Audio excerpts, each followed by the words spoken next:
सूक्ष्म शरीर अपने रूप बदल सकता है? मतलब जो हमारे अंदर वाला शरीर है, इस हाड़ मास के अंदर जो शरीर है उसमें रूप बदलने की काबिलियत होती है, वो अलग अलग रूप धारण कर सकता है। तो नमस्ते, मैं पवन यादव, रामपुरा झज्जर हरियाणा एनसीआर से इसी के बारे में समझेंगे। इस शरीर के अंदर जो दूसरे वाला शरीर होता है, जिसे हम सूक्ष्म शरीर कहते हैं, वो अपने अलग अलग रूप बदल लेता है। जैसे वो जिस शरीर के अंदर प्रवेश करेगा उसी का रूप धारण कर लेता है। जैसे अगर वो मानव शरीर के अंदर प्रवेश कर जाता है तो आदमी का जो रूप होता है, 2 हाथ, 2 पैर, आंख, कान, नाक, तो वो कुछ कुछ ऐसा ही रूप धारण कर लेता है जैसा आदमी का शरीर होता है। और इसके अलावा वो किसी जानवर के शरीर के अंदर घुसता है। मान लो हाथी है, हाथी के शरीर के अंदर सूक्ष्म शरीर प्रवेश कर जाता है तो वो हाथी का रूप धारण कर लेता है। वो सूक्ष्म होने के कारण अलग अलग रूप धारण कर लेता है। जैसे ये हवा है, इस हवा को हम बोतल के अंदर डाल देंगे, बंद कर देंगे तो ये बोतल का रूप धारण कर लेगी। सिलेंडर के अंदर इस हवा को भर देंगे तो ये सिलेंडर का रूप धारण कर लेगी। ग्लास के अंदर जाएगी तो ग्लास का रूप धारण कर लेगी, क्योंकि ये बारीक है और इसमें लचीलापन है, लचीली होती है हवा। इसी तरीके से जो सूक्ष्म शरीर है वो हवा से भी बारीक पदार्थों से, तत्वों से बना होता है। और बारीक चीज में होता है लचीलापन, लचीली होती है वो। उसको जिस चीज के अंदर आप डालोगे, या सूक्ष्म शरीर जिस चीज के अंदर प्रवेश करेगा वैसा ही रूप वो धारण कर लेगा, क्योंकि बारीक तत्वों को रूप बदलने में ज्यादा परेशानी नहीं होती है। हमारा जो हाड़ मास का शरीर है, ये भौतिक शरीर जो आपके पास भी है, रूप तो इसका भी बदलता है। आपने देखा होगा कि बचपन में इसका रूप अलग होता है, जवानी में इसका अलग हो जाता है और बुढ़ापे में इसका रूप अलग हो जाता है। तो रूप तो ये भी बदलता है, बड़ा छोटा होता रहता है, मोटा पतला होता ही रहता है, शक्ल बदलती रहती है। लेकिन जब ये भौतिक शरीर रूप बदलता है, ये हाड़ मास का शरीर, इसमें लगता है काफी लंबा समय, टाइम ज्यादा लग जाता है। साल, 6 महीने, 10 साल, 5 साल, 20 साल, ऐसे टाइम ज्यादा लगता है इसका रूप बदलने में। लेकिन जो सूक्ष्म शरीर होता है, इस शरीर के अंदर जो दूसरा शरीर है, वो बारीक होने की वजह से, पतला होने की वजह से, लचीलापन होने की वजह से वो सेकंडों में रूप बदल जाता है। उसको साल, 6 महीने, 2 महीने, 20 साल नहीं लगते रूप बदलने में। इसी वजह से जब कोई आदमी मरता है तो हम उसको दिव्य दृष्टि से देखते हैं तो वो आदमी के रूप में दिखाई देता है हमें, बिल्कुल आदमी की तरह एक परछाई सी दिखाई देती है। वो क्यों दिखाई देती है?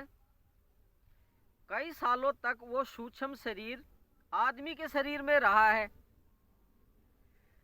और मरने के बाद भी जब वो बाहर निकलता है तो उसका रूप आदमी ही जैसा होता है। और कई सूक्ष्म शरीर मरने के बाद में या जीव मरने के बाद में वे रूप भी बदल लेते हैं। हाँ बिल्कुल, जो शरीर मर चुका है और बाहर निकल चुका है तो कई सूक्ष्म शरीरों में रूप बदलने की काबिलियत आ जाती है। वो आपको जानवर के रूप में भी दिखाई दे सकते हैं किसी के, जैसे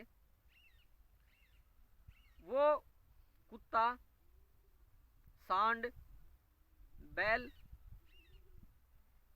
भूत के रूप में दिखाई दे सकता है, जानवरों के रूप में, सांप के रूप में दिखाई दे सकता है। उसके पीछे विज्ञान यही है कि सूक्ष्म शरीर बारीक और पतला और लचीला होने की वजह से वो बहुत जल्दी ही अपना रूप बदल लेता है। वैसे हम दिव्य दृष्टि से देखते हैं तो ज्यादातर आदमी जो मर जाते हैं वो उसी के रूप में दिखाई देता है, जैसी उसकी जिंदा था जब शकल सूरत थी, इस भौतिक शकल की जैसी ही उसकी वो शकल होती है। लेकिन कुछ कुछ सूक्ष्म शरीरों को अपनी काबिलियत पता लग जाती है कि हम रूप भी बदल सकते हैं, इसलिए वो अलग अलग रूप धारण करके लोगों को कभी कभी दिखाई दे जाते हैं। तो ऐसा संभव है, ऐसा 100% संभव। और जब आदमी के शरीर से निकलने के बाद जब उस सूक्ष्म शरीर को हम देखते हैं तो वो आदमी जैसा दिखाई देगा, और जब वो किसी पशु योनि में चला जाता है, मान लो भैंस के अंदर चला गया है, भैंस की योनि में चला गया है, तो वही जो आदमी का रूप धारण किए हुए था जो सूक्ष्म शरीर, वो भैंस जैसा दिखाई देने लगेगा, वो भैंस का रूप धारण कर लेगा। तो इसमें रूप बदलने की काबिलियत होती है। ये किसी भी शरीर में प्रवेश करके वैसा ही रूप धारण कर लेता है। जैसे हवा का मैंने उदाहरण दिया ना, हवा को जिसमें डालोगे, बोतल में डालोगे तो वैसी हो जाएगी, सिलेंडर में डालोगे तो वैसा ही रूप धारण कर लेगी, कटोरी में होगी तो कटोरी जैसा रूप धारण कर लेगी। तो ये पतली चीजों में और बारीक चीजों में काबिलियत होती है कि वो बहुत जल्दी रूप बदल लेती हैं। अब इसका प्रमाण क्या है कि सूक्ष्म शरीर रूप बदलता है? अब इसका प्रमाण यही है कि ज्ञान दृष्टि और योग दृष्टि प्राप्त होने पे आप इन रूपों को बदलते हुए देखेंगे अपनी ही आंखों से जब दिव्य दृष्टि प्राप्त हो जाती है। और आदमी मरने के बाद में जब किसी गाय के अंदर प्रवेश करता है तो वो गाय जैसा रूप धारण कर लेता है, ऐसा साफ देखा जा सकता है ज्ञान दृष्टि से, दिव्य दृष्टि से। दिव्य दृष्टि बारीक चीजों को दिखाती है, और बारीक जगत में, इस आकाश में एक बारीक जगत है, उसमें जो क्रियाकलाप हो रही हैं, जो सूक्ष्म शरीर रूप बदल रहे हैं, उनको हम साफ तौर पे देख सकते हैं। वैज्ञानिक नहीं देख पाएंगे इतने बारीक चीजों को रूप बदलता हुआ। वैज्ञानिक और आदमी तो इन मोटी मोटी चीजों को ही देख सकते हैं रूप बदलते हुए। जैसे पेड़ अभी छोटा है, बड़ा हो गया, आदमी एक बच्चा है, वो बड़ा हो गया, रूप बदल लिया। तो कीड़े में जाने के बाद ये सूक्ष्म शरीर कीड़े का रूप धारण कर लेता है, पंछी में जाने के बाद पंछी का रूप धारण कर लेता है, कबूतर मोर के अंदर जाने से वो कबूतर और मोर का रूप धारण कर लेता है। ये उदाहरण देके ऐसा मैंने बताया और ऐसा देखा गया है। ये किताबों से पढ़ी हुई बात नहीं बता रहा हूँ, हकीकत में जो देखते हैं वही बताते हैं, किसी से सुनी सुनाई बातें नहीं बताई जा रही हैं यहाँ। चलो ये भी एक विज्ञान है कि सूक्ष्म शरीर रूप बदलता है, बड़ा छोटा होता ही रहता है, और कभी आदमी, कभी जानवर, कभी पक्षी का रूप धारण कर लेता है।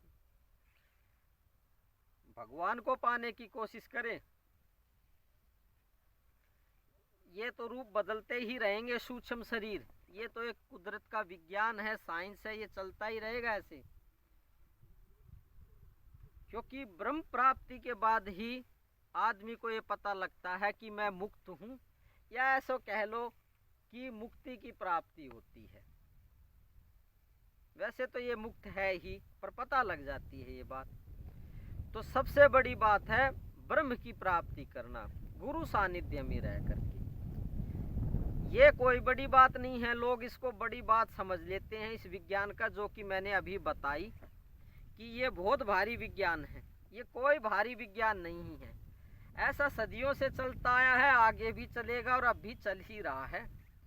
इसको देखकर क्या करोगे? ज्ञान प्राप्ति करो, भगवान की प्राप्ति करो, ब्रह्म की प्राप्ति करो, पर ब्रह्म बनने की कोशिश करो, जो कि आप पहले से ही हैं।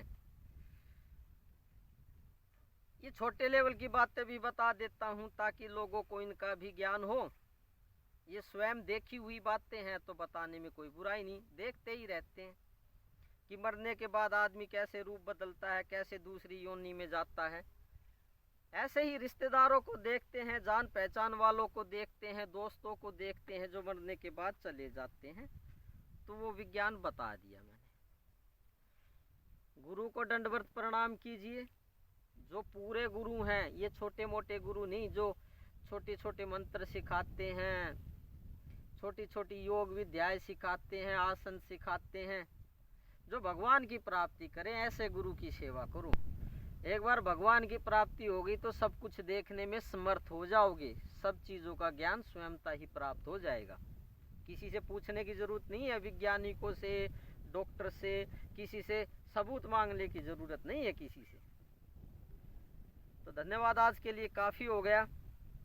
आप पूर्ण ब्रह्म परमात्मा हैं, ये बात आपको पता नहीं है, ये बात मैं बहुत अच्छे से जानता हूँ और ऐसा मैंने देखा भी है। मैं आपको प्रणाम करता हूँ क्योंकि आप ब्रह्म हैं। आपके अंदर बैठी उस महान सत्ता को मेरा कोटि कोटि नमन है। मेरा नमन प्रणाम प्यार से स्वीकार कीजिए। कल फिर बात करते हैं योग विद्या के किसी गहनतम विषय पर। कल तक विराम लेते हैं। Thank you very much.